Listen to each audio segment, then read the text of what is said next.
Your finances are important, and with so much information out there to know, we want to help. I'm Natasha Lubchenko. Welcome to Money Wisdom, sponsored by Johnson Brunetti. Here to teach us smart ways to manage our money is Eric Hogarth, certified financial planner and Johnson Brunetti partner. Hey, Eric, welcome.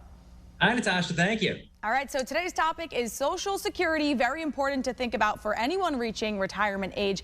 And you say there are a number of mistakes people make that we should avoid. Let's start with this first one, not collecting at the right time.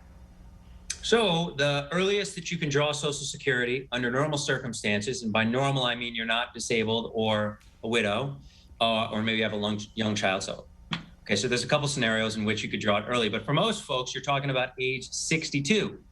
And a lot of people, as they approach that age, become aware of the fact that if you don't draw it at 62, the amount you can draw at 63 gets bigger by about 8%. And that continues to be what occurs until age 70, which is when you reach your maximum benefit. So it's a really big deal when you're going to draw your Social Security, particularly if there's two of you, because under normal circumstance, you're married and one person dies, the larger Social Security remains. So you got to take time with it. A lot of people trigger it early, and then people get advice that, well, you should wait as long as possible. Well, some people should, and some people, maybe that's a big mistake. Depends on what other assets you have. And you've got to factor that there's a chunk of people in the United States that their sole source of income in retirement is Social Security. So yes, those folks need to wait, but maybe that's not the situation you're in. Right. So many things to consider there. And this next one is not maximizing survivor benefits. Talk to us about this. So I was talking to someone yesterday. She's 59 years old. Sadly, a couple of years ago, her husband died. So she is eligible for Social Security, a widow's benefit at age 60. She can actually draw that benefit and switch over to her own benefit later in life, which sounds confusing, and a lot of people can't do that.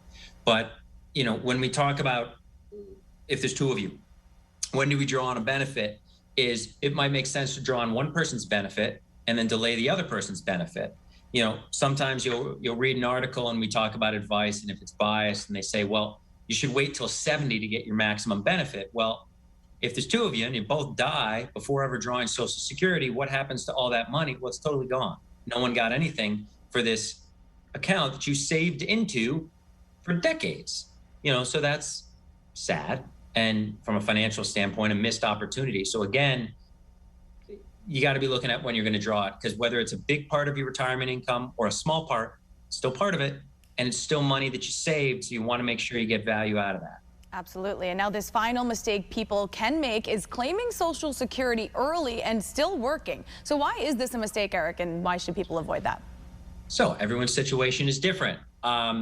It's similar to drawing money out of a retirement account while you're still working.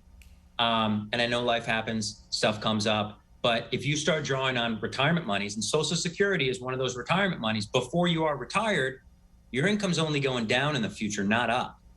And that's the risk of it. Now, a lot of people have heard about full retirement age, FRA. For a lot of people, it's age 67. Now, the significance of that's when you can draw your Social Security and there's no earnings limit on it, meaning you can continue to work and not get penalized. If you draw your Social Security before your full retirement age and continue to work and make more than around $17,000, $18,000 a year, you lose half of your Social Security in the form of a penalty. Then you pay taxes on the half that they do give you. So you're really not getting that much. And you stop the 8% growth that you otherwise would have gotten in the Social Security. So don't do that. I mean, if someone's giving you that advice, it's a very rare instance in which that makes the most sense for you. A lot of times you want to try going down other avenues first. Yep, really valuable advice here, Eric, and I'm sure there's so much more to consider when approaching retirement. So where can our viewers go to learn more about all of this?